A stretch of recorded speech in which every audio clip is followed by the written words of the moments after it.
तसव्वुर करें एक ऐसी जंग जहां ना कोई सिपाही हो ना कोई पायलट, सिर्फ मशीनें हों जो खुद फैसला करें और खुद ही टारगेट को सेट करके उसको मार दें। आपको लग रहा होगा कि ये मुस्तकबिल है, लेकिन ये सच है, जंग शुरू हो चुकी है और हम अभी से देख रहे हैं। अब जंग बदल चुकी है।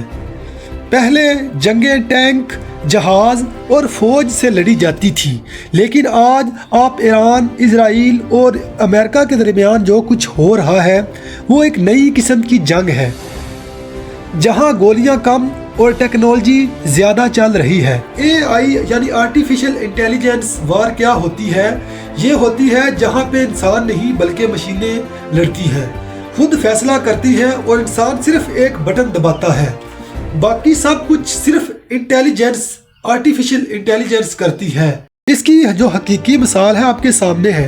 आप अगर पीछे चले जाएं, अप्रैल 2024 में ईरान ने जब इजराइल पर सैकड़ों ड्रोन्स और मिसाइल फायर किए तो ये आम हमला नहीं था, ये एक कैलकुलेटेड अटैक था। इससे ड्रोन्स उन्होंने बनाकर बड़ी तादाद में एक ही वक्त में इसराइल की तरफ भेजे ताकि इसराइल के दिफाई सिस्टम को ओवरलोड किया जा सके, इतने ज़्यादा भेजे जाएं कि वो ओवरलोड हो जाए। और इसी जंग में AI का किरदार जो है वो अहम हो जाता है। AI आर्टिफिशियल इंटेलिजेंस टारगेट को खुद डिटेक्ट करती है, प्रायोरिटी सेट करती है कि किसको सबसे पहले निशाना बनाना है, यानी ये फैसला करते हैं कि कौन सा ड्रोन पहले गिराना है और कहां पे किस टारगेट पे हमला पहले करना है, कौन सी कमजोरी है जिस पर अटैक करना है और किस तरह करना है। ये वाला सारी चीजें आर्टिफिशियल इंटेलिजेंस अब कर रही है, यानी इंसान नहीं मशीनें डिसाइड कर रही हैं कौन जिंदा रहेगा और कौन जिंदा नहीं रहेगा। इस जंग में जो सबसे ज़्यादा अहमियत वाली बात हुई है वो ये वाली हुई है कि एक तरफ सस्ते ड्रोन्स हैं और दूसरी तरफ अरबों डॉलर के दिफाई सिस्टम्स, यानी $20,000 का जो ड्रोन है वो करोड़ों डॉलर के सिस्टम को चैलेंज कर रहा है। यही तो है मॉडर्न वारफेयर। यहाँ पे अमेरिका का जो किरदार है वो भी इसमें शामिल है। उन्होंने एडवांस AI सिस्टम्स जो हैं सैटेलाइट इंटेलिजेंस के जरिए इसराइल को वो सपोर्ट दी हुई है, यानी जंग सिर्फ वो ज़मीन पर नहीं बल्कि स्पेस और डेटा पर लड़ी जा रही है। लेकिन असल खतरा क्या है?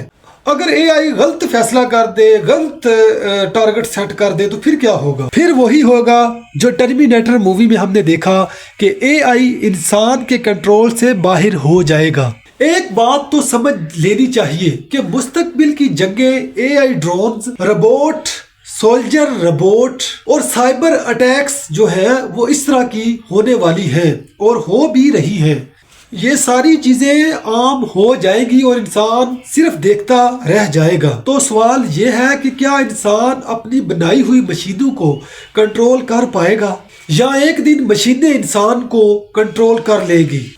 एक बात तो तय है, जंग अब बंदूक से नहीं AI से जीती जाएगी और जो इस टेक्नोलॉजी में आगे होगा वही दुनिया पर हुक्मरानी करेगा। अगर आप भी दुनिया की हकीकत को बदलते हुए देखना चाहते हैं तो इस चैनल को सब्सक्राइब करें। मैं इसी रिलेटेड वीडियोस आइंदा भी आपके सामने आती रहेगी, क्योंकि हम सच को आसान अंदाज में बताने की कोशिश करते हैं।